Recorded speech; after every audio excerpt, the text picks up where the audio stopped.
Mais uma videoaula básica sobre equilíbrio químico, ainda falando sobre energia de Gibbs de reação e energia de Gibbs padrão de reação. Então, ΔG e ΔG padrão de reação.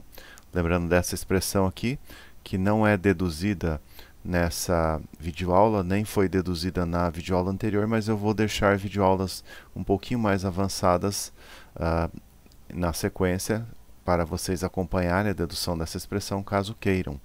É interessante. Então, que é o quociente de reação, que tem a mesma expressão da constante de equilíbrio, porém, você coloca valores de pressão ou concentrações, pressões ou concentrações, sob quaisquer circunstâncias, inclusive equilíbrio.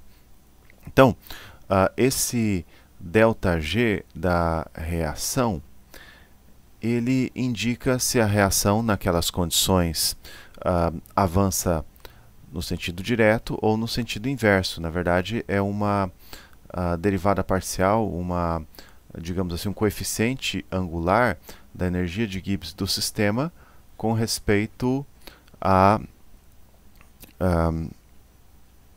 ao avanço da reação. Então aqui nesse eixo X você tem um avanço da reação.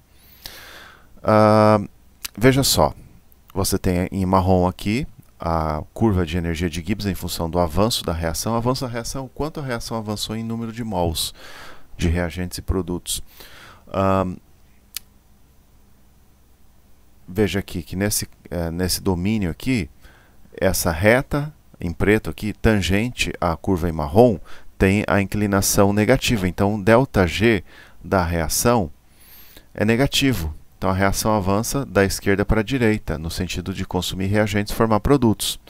Nesse domínio aqui, essa reta tem inclinação positiva. Então, ΔG é positivo. A reação avança no sentido inverso. E aqui você tem ΔG igual a zero. ΔG igual a zero, você tem equilíbrio.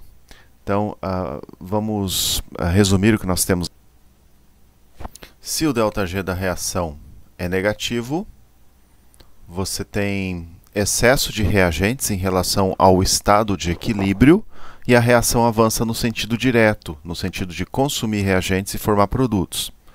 Se o ΔG da reação é positivo, você tem excesso de produtos, a reação avança no sentido inverso, no sentido de consumir parcialmente produtos e regenerar reagentes.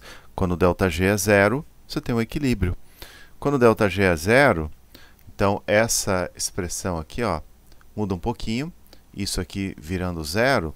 Então, no equilíbrio, o quociente de reação é igual a K, ΔG da reação é igual a zero, então você vai ter lá o ΔG padrão da reação igual menos RT ln de K. K, constante de equilíbrio, é uma constante. Para cada reação você tem um valor de K. Na verdade, o K, a constante de equilíbrio, varia com a temperatura. Cada reação tem um valor específico de K. Esse valor específico de K vai indicar o quanto a reação avança, o quanto você vai ter reagentes e produtos. Então, no equilíbrio, K então, pode ser tomado como uma quantidade empírica, você pode medir experimentalmente o valor de K. E você pode relacionar o valor de K ao ΔG padrão ou, eventualmente, calcular o valor de K conhecendo o ΔG padrão da reação. E o ΔG padrão da reação pode ser obtido a partir de dados tabelados, tabelas termodinâmicas. Então, uma vez que você calcula o ΔG padrão da reação, você pode estimar o valor de K. Sabendo o valor de K, você vai saber o rendimento da reação. Aqui nós temos uma questão que foi retirada do ENAD para a química. Então, você tem três curvas aqui de energia de Gibbs, energia livre de Gibbs do sistema, em função do avanço da reação, da extensão da reação. Esse mínimo aqui indica a condição de equilíbrio. Então, você tem três condições. Nesse primeiro caso aqui, o equilíbrio é atingido numa situação que você tem bastante reagente e pouco produto. No segundo caso, o equilíbrio é atingido quando você tem uma quantidade bastante alta de produtos e uma quantidade muito pequena de reagentes. E nesse outro equilíbrio, no terceiro aqui, o equilíbrio é atingido numa situação em que as quantidades de reagentes e produtos são grandes. Então você tem bastante produto e reagente em equilíbrio. Então você tem que escolher aqui a alternativa correta. Deixa eu pensar aqui. Acho que é esse, se não me engano. Então em 1 a reação não está em equilíbrio. Não. A reação não é espontânea, a reação é endotérmica, a reação não é espontânea. Então aqui eu acho que é o D a alternativa correta. Então no gráfico 1 a reação não é espontânea, os reagentes são favorecidos em relação aos produtos. Então no equilíbrio você vai ter muito reagente. No gráfico 2 a reação é espontânea e os produtos são favorecidos em relação aos reagentes.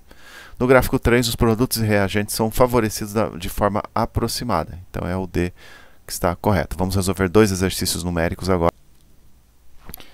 Então, vamos a esse exercício numérico aqui, que envolve o cálculo da variação de energia de Gibbs a partir do quociente de reação. Lembrando que o quociente de reação você escreve da mesma maneira que escreveria uma constante de equilíbrio. A diferença é que o quociente de reação diz respeito à reação em qualquer estado, inclusive o estado de equilíbrio.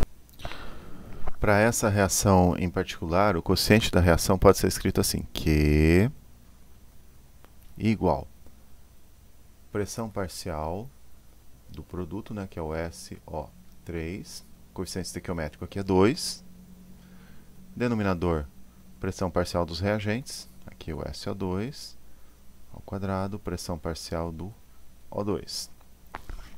Então ele dá aqui o valor da variação de energia de Gibbs padrão da reação e pede para que nós calculemos o valor da variação de energia de Gibbs da reação. E depois pergunta se a reação está em equilíbrio, em que direção essa reação deve avançar numa situação em que as pressões parciais de cada gás correspondem a 100 bar. Então vamos calcular o Q primeiro. Q igual 100 ao quadrado aqui em cima, 100 ao quadrado, que multiplica por 100. Eu acho que isso aqui vai dar 10 a menos 2, ou 1,00 vezes 10 a menos 2. Será que a reação está em equilíbrio? Vamos ver. Vamos ver, depende do valor de ΔG da reação. Então, o ΔG padrão, vou tirar de kJ para pôr em joule aqui. Então, menos 1, 4, 1, opa, aqui é um ponto, 7, 4, 0, joule por mol. O R é a constante dos gases, né? Vou colocar em joule, 8,314 joule por Kelvin, por mol. Temperatura 298 Kelvin. Aí Ln de 10 a menos 2. 10 a menos 2 é o valor de Q, quociente de reação. Então você faz a continha. Pelas minhas contas aqui deu menos 153,16. Então o ΔG da reação ficou menos 153,16 kJ por mol. Se o ΔG da reação é negativo nessas condições de concentrações ou pressões parciais dos gases, nesse caso todos os gases aqui com a mesma pressão parcial, o sistema certamente não está em equilíbrio. Caso o sistema estivesse em equilíbrio, o ΔG seria 0. Então, ΔG é negativo, a reação avança no sentido direto. Qual a direção espontânea da reação nessas condições?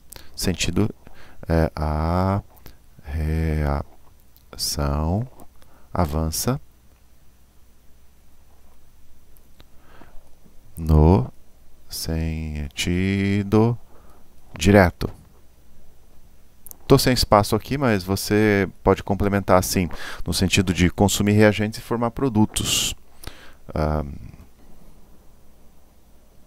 Mais uma questãozinha aqui, a nossa equação, ΔG da reação igual ao ΔG padrão da reação mais RTLN de Q, que é o quociente da reação. Para essa reação aqui, o quociente de reação fica pressão parcial de HI ao quadrado sobre pressão parcial de H2, que multiplica pela pressão parcial de I2. Ele dá aqui o valor do ΔG padrão da reação nessa temperatura. E aí, qual é o valor do ΔG da reação quando as pressões parciais dos gases forem para o hidrogênio 1,5, para o iodo 0,88, para o HI, iodeto de hidrogênio, 0,065 bar. Então, vamos substituir esses valores de pressões parciais aqui na expressão do quociente de reação. Então, Q igual pressão parcial do HI, 0,065. Eu preciso elevar esse número ao quadrado. Aqui embaixo eu tenho pressão parcial do hidrogênio, 1,5 bar. Pressão parcial do iodo, 0,88 bar. Será que o sistema está em equilíbrio? Bom, se estiver em equilíbrio, o ΔG da reação vai ser zero, né? E aí você tem o Q igual ao K. Nós vamos saber disso só no final do cálculo. Vamos calcular então aqui o valor do Q. Pelas minhas contas deu 3,2 vezes 10 menos 3. E agora nós vamos substituir os valores aqui nessa expressão importante aqui. ΔG da reação. Então, fica o ΔG padrão, cadê? 21,5 kJ, negativo, então 21,1 kJ. Eu vou colocar em kJ agora, porque ele deu o RT aqui, nessas condições de temperatura, em kJ. Então, esse RT vale 4,16 kJ nessa temperatura. Então, mais 4,16, que multiplica pelo logaritmo natural de 3,2 vezes 10 a menos 3. Fazendo a continha aqui, nós vamos ter o ΔG da reação nessas condições de pressões parciais aqui de hidrogênio, iodo e iodeto de... Pelas minhas contas, deu menos 44,9 kJ por mol. Então, ΔG não é zero. O valor negativo do ΔG implica que a reação avança no sentido direto. Bom, vou postar agora essa videoaula e vou também postar as videoaulas mais avançadas que mostram como se deduz esta equação aqui, essa equação super importante. Então, até lá. Espero que vocês assistam.